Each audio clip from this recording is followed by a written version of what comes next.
پیغمبر علیه الصلاۃ والسلام فرمایي چې کله ماخستن سړی پریوځي دوی دغه کرامن کاتبین بلل کېږي زموږ دوی پر وژو چې کوم دي یوه ملایکه ده چې هغه زما او ستا نیکۍ لیکي او بله ملایکه ده چې هغه چیش لیکي ګناوې لیکي شیطان هم دغه رقم دی هغه دا ګناوې چې دی هغه زموږ لیکي پیغمبر علیه الصلاۃ والسلام فرمایي د شپې دا ملائکه چې د رسته وژه ده دا نیکۍ چې لیکي دا د شپې راولاړه سي شیطان ته وایي دا ستا صحیفه راکړه په صحیفه کې خو د ګناوې لیکلي دي نو دا صحیفه چې ځینې واخیستله بس راولاړېږي دغه ګناه لس ګناوې چې دي هغه میټاویي د یوې نیکۍ په بدله کې دا ګناوې میټاویي هلته په دا بلې عملنامې ته ګوري یوه نیکي ده یوه نیکي یې کړې دلته لس ګناوې میټاو کړي تر سهاره چې دا د ورځې کمې ګناوې کړي دي یوه ګناه هم پاته نه سي دا د چا دپاره دا د الله رسول فرمایي چې کله یو سړی ماخستن پرېوځي درود 10 واره سبحان الله ووایي درود 10 واره الحمدلله ووایي 4 واره الله اکبر ووایي د شپې بیا ملایکه راولاړه سي د ده د ګناو په میټاوېدو اخته سي هلته یوه نیکي چې د هغه زیاتوي د کومه ګناه کړې وه هغه یې میټاو کوه د هغه په بدله کې هلته نیکي ولیکي دا چې کله ماخستن سړی پرېوځي بیا غالبا حدیث شریف دی علامه سیوطي صاحب فرمایي سړی چې ماخستن پرېوځي ملایکه ورته وایي سړیه پر خیر باندې دا خپله ورځ ختمه که شپه چې د هغه شروع که پر خیر شیطان بیا ورته ولاړ دی هغه ورته وایي مه کوه پلانی کار پلانی پر شر باندې ختمه که بس د دې ملایکې و د شیطان سره مقابله چې مقابله هله یو سړی ماخستن پرېوځي هغه پر سنت طریقه پرېوتی درود 10 واره سبحان الله الحمدلله الله اکبر یې وویل او بیا تسبیح ورسره وي په هغې کې پس پرېوتی د الله رسول فرمایي دغه فرشته در سهاره د ده و سر ته ولاړئ د ده حفاظت کوي شیطان ځینې ولاړ سي او چې کله بیا یو سړی چې ماخستن پرېوځي شیطان دا ورته وایي چې ته دا خپله ورځ په ګناه ختمه که او دا شپه چې ته شروع کوې په ګناه یې شروع که نو دی راولاړ سي دی فیسبوک ګوري دی مطلب موبایل یې مخ ته نیولی هله د دنیا خبرې دا تصویرونه دا زنانې دا غلط ډرامې دا فلمان دا غلط تصویرونه هله نو بس ملایکه ځینې ولاړه سي دا شیطان در ساره د ده ملګری که په دغه ټیم کې ده لره مرګ رالی بیا دا مرګ د چیش بوله ملایکه ورته وایي ته دا خپله شپه د خیر سه شروع که د نیکۍ سه شروع که ورځ پر خیر ختمه که شیطان ورته یا اوس د هغه خبره ده د ملایکې په قول کوي که د شیطان په قول کوي او موږ دا خپله شپه د چی څه شروع کوو څونه دا فیسبوک څونه لوی نحوست دی دا د هغه چا څه پوښتنه وکړي چې نه لري صحیح سلوک بیا حدیث کې راځي موسی علیه السلام لره اسرائیل علیه السلام راغلی چې راغلی مستدرک حکیم حدیث ورته ویلې پخوا دغه اسرائیل علیه السلام چې دی دا په سترګو معلومېدی چې چا روح به قبض کوئ په سترګو معلومېدی ان موسی علیه السلام نه چې راغلی ول زه ستا روح قبض کوم موسی علیه السلام خو ډېر جلالي ولو پر مخ یې ووهئ چې ویې وایي سترګې هم سره ووتله بېرته الله لره ولاړه اسرائیل علیه السلام چې یا الله تا خو زما سره داسې موسی علیه السلام ستا نازنین نبي زما سره دا چم وکړي ولي الله خو خبر دی ویلې ول دا مسله وه زه د مرګ دپاره ورغلم ورسه موسی علیه السلام ته ووایه ورته که د ژوند په کار دی ورسه د غویې پر ملا لاس کښې چې څوک ویښتان ستا در لاس لاندې سو پر هر ویښته که کال غواړې که سل غواړې هر څو اسرائیل علیه السلام بېرته ورله راغلی چې ورله راغلی بیا ورته وویل چې الله دا وایي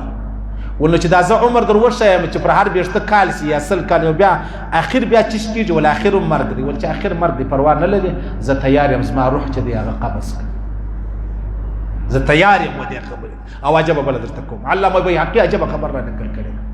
دا زما استاد ملایکې نه دي دا دې ته کرامن کاتبین وایي چې کرامن کاتبین د الله رسول فرمایي د سهار په لمانځه کې دا کرامن کاتبین 4 ملایکې دا سره جمع کېږي شپې والا چې دی هغه اسمان ته ځي او د ورځې والا چې دی هغه راځي به ډیپچي سنبالوي لکه چوکیدار راواخلي الله پوښتنه ځینې وکړي وایي زما بنده په کوم حال کې و الله خو خبر دی په خبرو وایي یا الله هغه د سهار په لمانځه ولاړ صحیح بیا مازدیګر چې ملایکې ځي اسمان ته الله پوښتنه جنوي په کوم حال کې وو ولي الله پر مانځه ولا سار چای ملائکه رالی هم دی پر مانځو مازیګر چای ملائکه تللی هم دی پر مانځو نو چې د چا په باره کې ورته وایي چې څنګه وو پلانای هغه بدو مازیګر څنګه وو هغه په کاروبار اخته وو نو ستا څه فکر دی الله به دې سړي په باره کې څه ووایي دغه دوی ملائکه چې کله سړی مړ سي نو بیا دا دوی ملائکه الله ته وایي چې الله زموږ ډیپټي اوس موږ څه وکړو دا کار خو دې سره ورسېدی موږ اسمانو لره درسو موږ د لې پر مځکه باندې یو شی وکړو کار په لاس راک الله ورته وایي ورسې د دې سړي قبر لره چې ورلاس د سړي پر قبر باندې کښېني و قبر ته کښېني ذکر کوي سبحان الله الحمد لله الله اکبر لا اله الا الله نو بیا ول بس دغه شان په دې مړي پسې بخښي دا څوک دا هغه سړی چې ژوند یې د الله په لاره کې تیر کړی دا انعام د هغه چا د پاره دی چې د خپل ژوند 5 وخت لمونځ په جمعات د قرآن تلاوت څه نه څه چې هر څو په وسو او پر هر ګناه استغفار ویل دا اعزاز دی اعزاز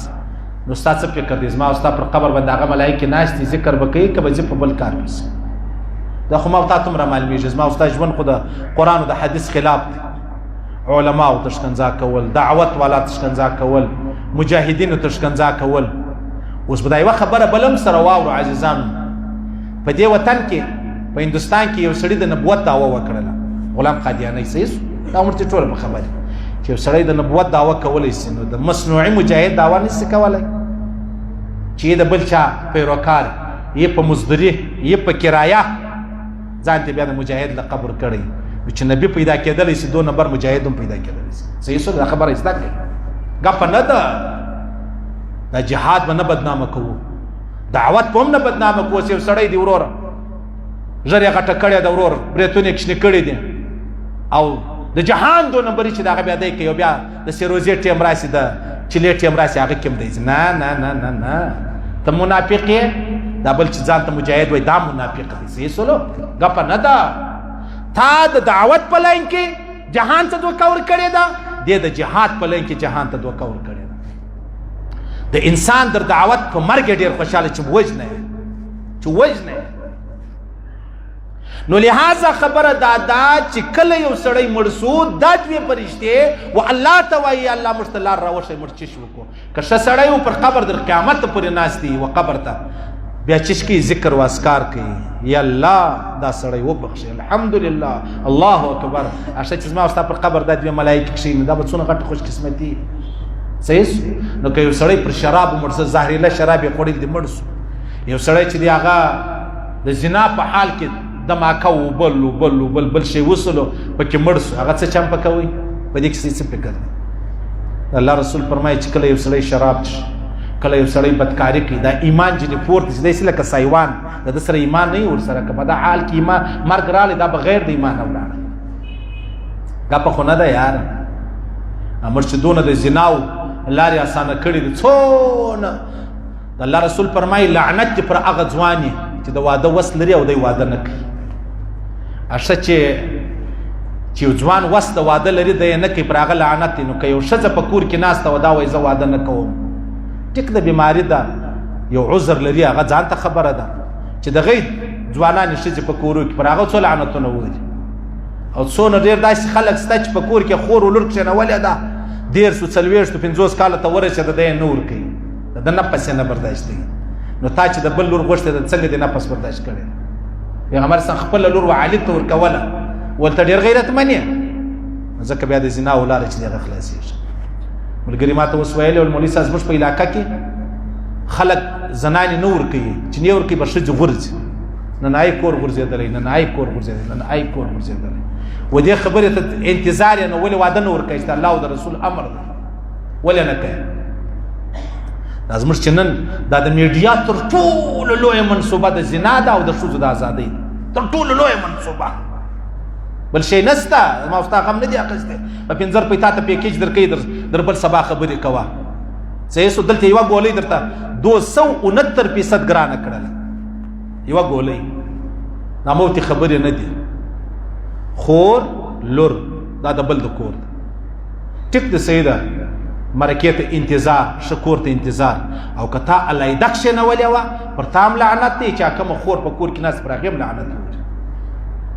بیا به ځکه بیا به دې شي ته مجبوره کېږي، بیا پسې ګرځې ته پنچه یې راخیستې زه یې وژنم. ولې وژنې؟ خو ځان مړ که یاره، د ګرومه به خلاص یې. دا زموږ په معاشره کې دا خبرې نشته چې ستا بیا ولې دا به کله موږ سره کوو او کله به پر دې غور کوو. کومه ښځه چې په کور کې ناسته ده بغیر د عذره، پر هغې د الله او د الله د رسول لعنت دی. او چې کوم ځوان دی د واده وس لري بیا دی واده نه کوي، پر دې الله د الله رسول لعنت ویلی. اوس به څه چمپه کوو؟ څه